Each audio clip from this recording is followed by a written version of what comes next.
नमस्कार विद्यार्थी मित्रांनो, आज आपण BA द्वितीय वर्षातील हवामानशास्त्र हा पेपरचा विचार या ठिकाणी करत आहोत।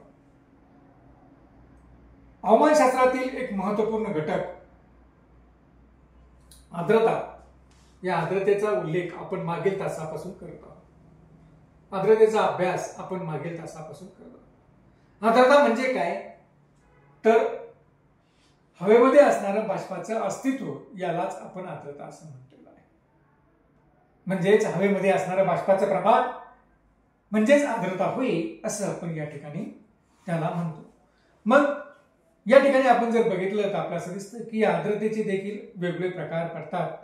त्यापैकी अगोदरच्या तासामध्ये निरपेक्ष आपण आर्द्रता हा प्रकार बघितलाय। निरपेक्ष आर्द्रता म्हणजे काय की हवेमध्ये जे काही एका विशिष्ट तापमानामध्ये एका विशिष्ट आकारमानाच्या हवेत जेवढं बाष्प आहे त्या बाष्पाला त्या ठिकाणी त्या हवेची निरपेक्ष आर्द्रता असं आपण म्हटलेलं आहे।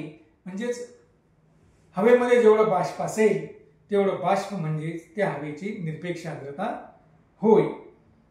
आज आपल्याला बघायचं आहे की विशिष्ट आर्द्रता।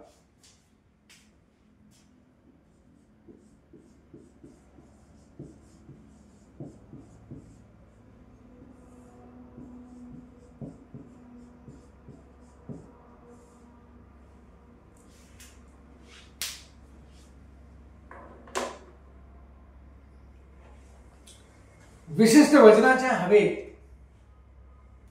बाष्पाचे जेवढे वजनी प्रमाण असते त्याला त्या हवेची विशिष्ट आर्द्रता असे म्हणतात। त्याला त्या हवेची विशिष्ट आर्द्रता असे म्हणतात। म्हणजे विशिष्ट वजनाच्या हवेत एक विशिष्ट वजनाची हवा आहे,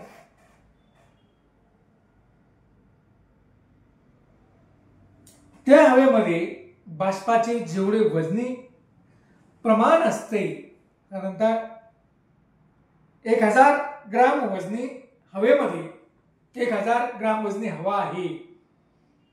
या 1000 ग्राम वजनी हवेमध्ये जर 25 ग्राम बाष्प असेल तर 35 ग्राम बाष्प असेल तर 35 ग्राम ही म्हणजे हे 35 ग्राम म्हणजे त्या हवेची विशिष्ट आर्द्रता आहे।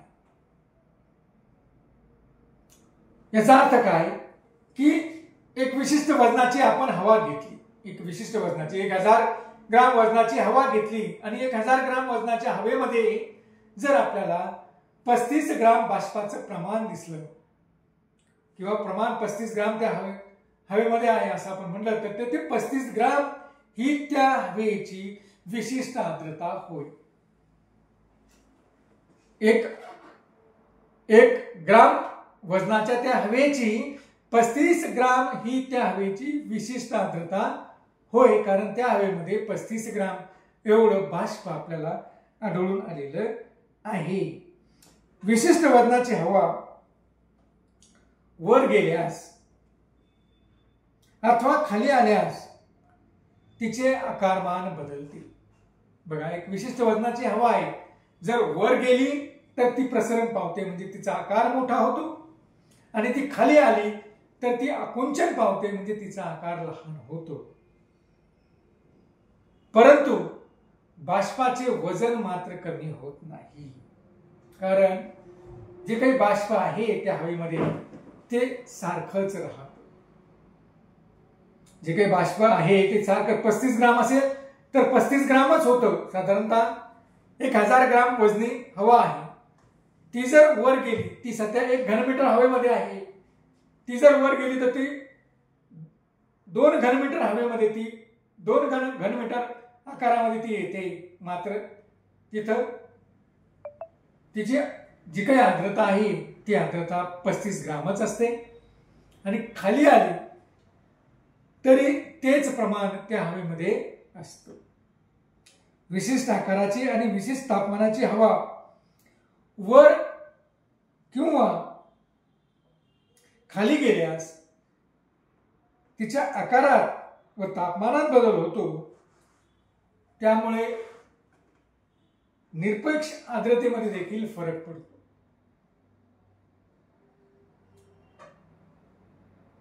त्यामुळे हवामानशास्त्रामध्ये आकारमानाऐवजी वजन हे निष्कर्ष वापरतात.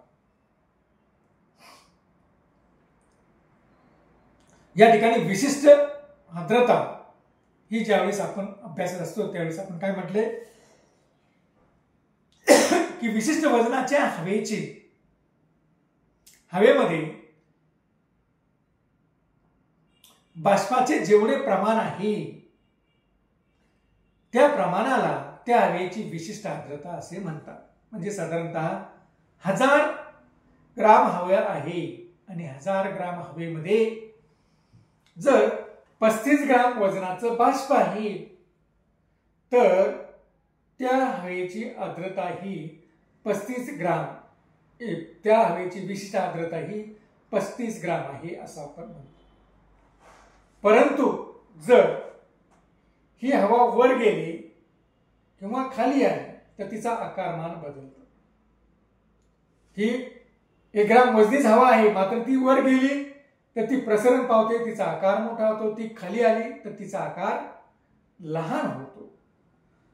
मात्र हे होत असताना मात्र त्या हवेतील आर्द्रतेचे प्रमाण 35 ग्राम एवढंच असतं. म्हणजे विशिष्ट आर्द्रता ही सारखीच असते. मात्र या ठिकाणी जशी ती हवा वर जाते तसं तिचं तापमान बदलतं. तापमान कमी होतं. जशी ती हवा खाली येते तसं तिचं तापमान वाढतं आणि तापमान वाढलं की आपल्याला निरपेक्ष आर्द्रतेमध्ये फरक पडलेला दिसून येतो. कारण निरपेक्ष आर्द्रता ही आकारमानाच्या संदर्भात विचारात घेतली जाते, तर विशिष्ट आर्द्रता ही वजनाच्या प्रमाणात विचारात घेतली जाते. म्हणून या ठिकाणी आपल्याला असं दिसेल की इथं मात्र आपल्याला निरपेक्ष आर्द्रतेमध्ये आणि फरक पडलेला आपल्याला दिसतो. त्यामुळं हवामानशास्त्राचा अभ्यास करत असताना आकारमानाच्या ऐवजी ती किती वजनी हवा आहे याचा विचार करूनच अभ्यास केला जातो. म्हणजे विशिष्ट आर्द्रतेचाच विचार या ठिकाणी केला जातो. वायुराशीचा अभ्यास करत असताना विशिष्ट आर्द्रतेलाच विशेष महत्त्व दिलं जातं किंवा वायुराशीच्या अभ्यासामध्ये विशिष्ट आर्द्रता हीच महत्त्वाची असलेली आपल्याला दिसते. ही झाली आपली विशिष्ट आर्द्रता. आता आपण तिसरी आर्द्रता बघूया, सापेक्ष आर्द्रता.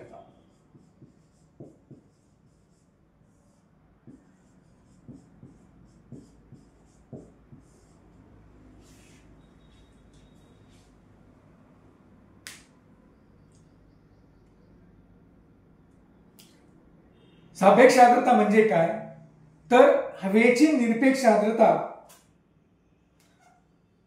आणि त्याच तापमानावर त्या हवेची कमाल बाष्पधारण क्षमता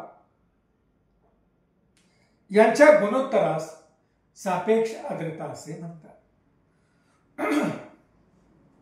म्हणजे हवेची निरपेक्ष आर्द्रता, जी काही हवेची निरपेक्ष म्हणजे त्या हवेमध्ये असणाऱ्या बाष्पाचं प्रमाण आणि त्याच तापमानावर त्या हवेची बाष्पधारण क्षमता. त्या हवेची बाष्पधारण सध्या ठीक आहे, किती बाष्प आहे, जेवढं बाष्प असेल तेवढं बाष्प आहे, परंतु त्याच तापमानावर त्या हवेची बाष्पधारण क्षमता ही वेगळी असते. आणि मग ही वेगळी असल्यामुळं त्या बाष्पधारण क्षमता आणि निरपेक्ष आर्द्रता यांचं जे काही गुणोत्तर काढलं जातं त्यालाच सापेक्ष आर्द्रता असे म्हणतात. म्हणजे विशिष्ट आकारमानाच्या व विशिष्ट तापमानाच्या हवेतील बाष्पाचं प्रत्यक्ष प्रमाण, ज्याला आपण निरपेक्ष आर्द्रता म्हणतो, व त्याच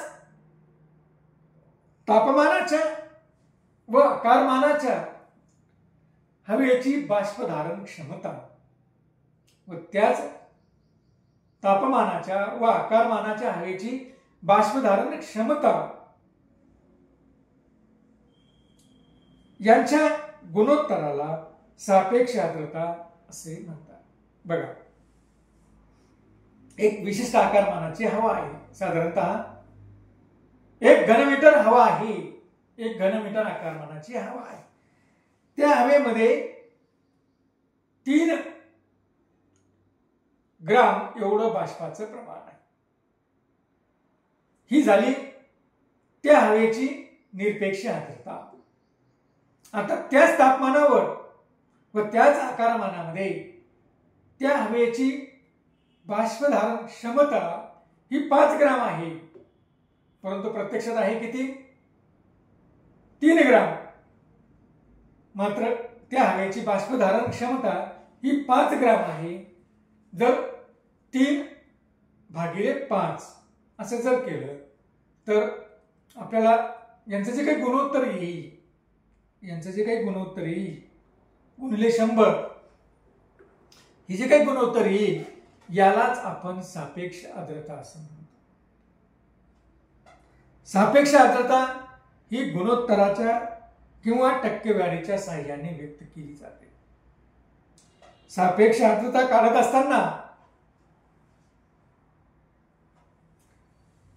बाष्प संपृक्त हवेची आर्द्रता 100% धरतात. बाष्प संपृक्त हवा ही 100% पकडली जाते आणि त्यानुसारच सापेक्ष आर्द्रता ही काढली जाते. सापेक्ष आर्द्रता काढत असताना जे काही सूत्र वापरलं जातं ते या पद्धतीने: सापेक्ष आर्द्रता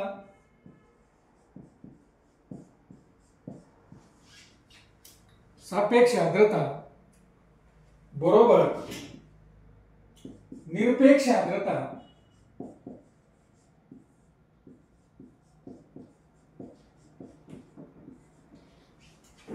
आर्द्रता भागिले बाष्प धारण क्षमता.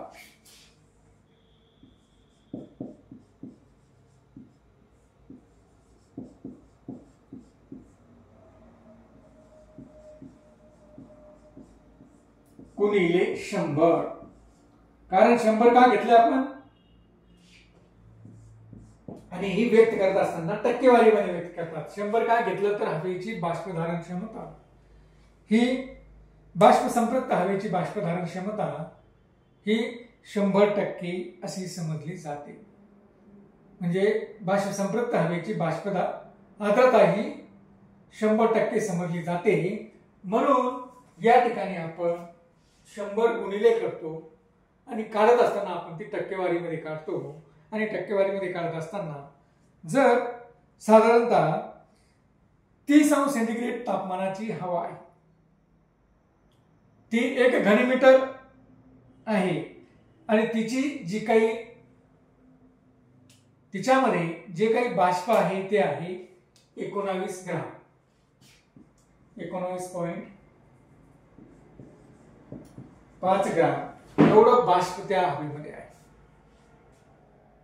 त्या हवेची बाष्पधारण क्षमता 30 अंश डिग्री सेंटीग्रेड वर ती किती आहे? ती आहे 26.5. त्या हवेची बाष्पधारण क्षमता किती आहे? 26.5. याला गुणिले जर आपण 100 केलं तर सापेक्ष आर्द्रता ही जी काही आहे त्या ठिकाणची ही जवळपास 73.58% एवढी त्या ठिकाणची सापेक्ष आर्द्रता येते. या अशा पद्धतीनं मित्रहो ही सापेक्ष आर्द्रता ही काढली जाते. ज्यावेळेस हवेची सापेक्ष आर्द्रता 100% असते त्यावेळेस हवा दमट असते. त्यावेळेस ती हवा संपृक्त होते. तापमान वाढले की हवेची सापेक्ष आर्द्रता ही कमी होते. तापमान कमी झाले की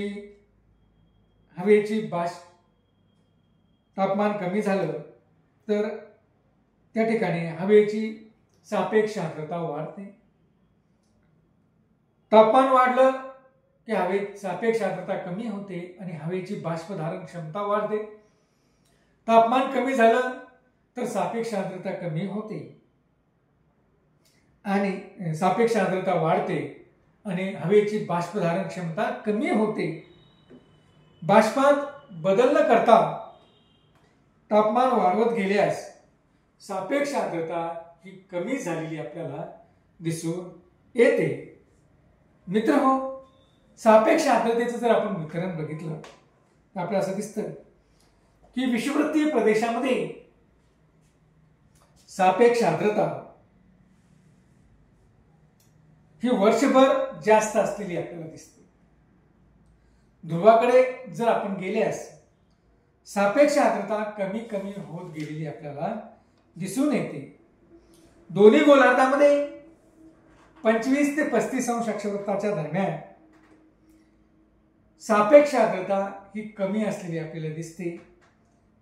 उत्तर व दक्षिण गोलार्धामध्ये 60 अंश अक्षवृत्ताच्या दरम्यान सापेक्ष आर्द्रता सर्वात जास्त असते, कारण त्या ठिकाणी तापमान हे कमी असतं. हिवाळा, उन्हाळा, पावसाळा यामध्ये सापेक्ष आर्द्रतेत फरक पडलेला आपल्याला दिसतो. वाळवंटात दिवसा सापेक्ष आर्द्रता 5% असते, तर रात्रीच्या वेळी 90% सापेक्ष आर्द्रता असलेली आपल्याला दिसते. सकाळी सापेक्ष आर्द्रतेचं प्रमाण हे जास्त असतं, तर दुपारनंतर सापेक्ष आर्द्रतेचं प्रमाण हे कमी झालेलं आपल्याला दिसून येतं. आणि आपण पाहतोय की पावसाळ्यामध्ये सापेक्ष आर्द्रता जास्त, तर उन्हाळ्यामध्ये सापेक्ष आर्द्रता कमी असलेली आपल्याला दिसून येते. मित्रो, अशा पद्धतीनं आपण सापेक्ष आर्द्रतेचा विचार आजच्या तासाला या ठिकाणी केलेला आहे. धन्यवाद.